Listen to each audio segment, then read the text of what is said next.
കഴിഞ്ഞ ദിവസം ഉണ്ടായ ഒരു അനുഭവത്തിൻ്റെ അടിസ്ഥാനത്തിലാണ് ഞാൻ ഈ വീഡിയോ ചെയ്യുന്നത്. രണ്ട് വ്യക്തികൾ തമ്മിലുള്ള സംസാരത്തിൻ്റെ ഇടയിൽ അവർ തമ്മിൽ ചോദിക്കുന്ന കർക്കിടക ചികിത്സ ചെയ്താൽ മാത്രമേ ഗുണം കിട്ടത്തുള്ളൂ, അതായത് ഈ മാസത്തിൽ ചെയ്യുന്നതിൻ്റെ ഒരു പ്രാധാന്യത്തെക്കുറിച്ചായിരുന്നു അവരുടെ ആകുലത. അതുപോലെ തന്നെ കർക്കിടക കഞ്ഞി കുടിക്കുന്നതിനെക്കുറിച്ച്. അപ്പോൾ എനിക്ക് അത്തരക്കാരോട് പറയാനുള്ള കാര്യം, കർക്കിടകത്തിൽ മാത്രമല്ല ചികിത്സ ചെയ്യേണ്ടത്, അല്ലെങ്കിൽ ആയുർവേദ ചികിത്സകളായിക്കോട്ടെ മറ്റേത് വൈദ്യശാസ്ത്രത്തിലുള്ള ചികിത്സകളായിട്ടോ നിങ്ങളുടെ അസുഖത്തിന് അനുസൃതമായിട്ട് ആ കാലത്ത് ചെയ്യണം എന്നുള്ളത് തന്നെയാണ് എൻ്റെ അഭിപ്രായം. പിന്നെ എന്തുകൊണ്ടാണ് കർക്കിടക ചികിത്സയുടെ ഒരു പ്രാധാന്യം എന്ന് നോക്കിയാൽ അതിൻ്റെ കാരണങ്ങൾ ഞാൻ കഴിഞ്ഞ വീഡിയോയിൽ പറഞ്ഞിരുന്നു. എന്നിരുന്നാലും അത്തരം കാര്യങ്ങളിലൂടെ പോകാൻ താല്പര്യമില്ലാത്ത ആളുകളാണ് എങ്കിൽ നിങ്ങളൊരു കാര്യം ചെയ്താൽ മതി. നിങ്ങളുടെ ആരോഗ്യ സംരക്ഷണം കൃത്യമായി സ്വയം ചെയ്യാവുന്ന കുറച്ച് കാര്യങ്ങളുണ്ട്. അതിൽ ഒന്നാമത്തത് ശരീരത്തിൽ നന്നായിട്ട് എണ്ണ തേച്ച് കുളിക്കുക എന്നുള്ളത്. അതായത് ആഴ്ചയിൽ ചുരുങ്ങിയതൊരു 3 ദിവസമെങ്കിലും നിങ്ങൾ എണ്ണ തേച്ച് കുളിക്കുക. ആയുർവേദ വിധിപ്രകാരം പറയുകയാണെങ്കിൽ അഭ്യംഗം ആചരേത് നിത്യം എന്നാണ് പറയുന്നത്. അതായത് സ്ഥിരം നമ്മൾ എണ്ണ തേച്ച് കുളിക്കുക എന്നുള്ളത്.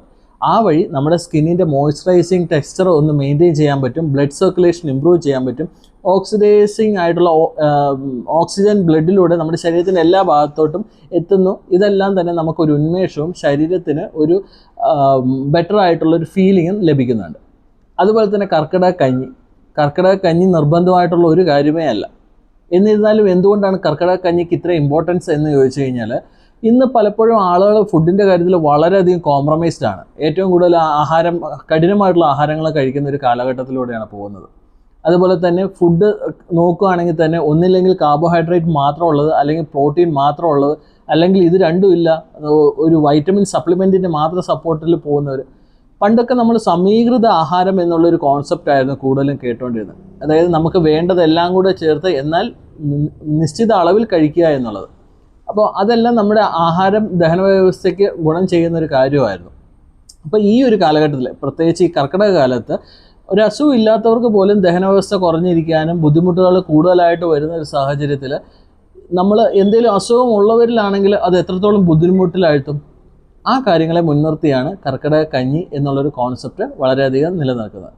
അതുകൊണ്ട് തന്നെ നിങ്ങൾ ലഘുവായിട്ടുള്ളൊരു ഭക്ഷണ ക്രമീകരണത്തിലൂടെ പോകാൻ പറ്റുന്ന ഒരാളാണെങ്കിൽ നിങ്ങൾ ഈ ഒരു മാസത്തിൽ മാത്രം കോൺസെൻട്രേറ്റ് ചെയ്യേണ്ട ഒരു കാര്യവും ഇല്ല. നിങ്ങൾക്ക് എല്ലാ സമയവും കൃത്യമായിട്ടുള്ള വ്യായാമം, എണ്ണ തേച്ചുള്ള കുളി, കൃത്യമായിട്ടുള്ള സമീകൃത ആഹാരങ്ങൾ നിശ്ചിത അളവിൽ കഴിക്കുക, ഈ കാര്യങ്ങൾ ചെയ്യുന്നതിലൂടെ ഗുണം ലഭിക്കും.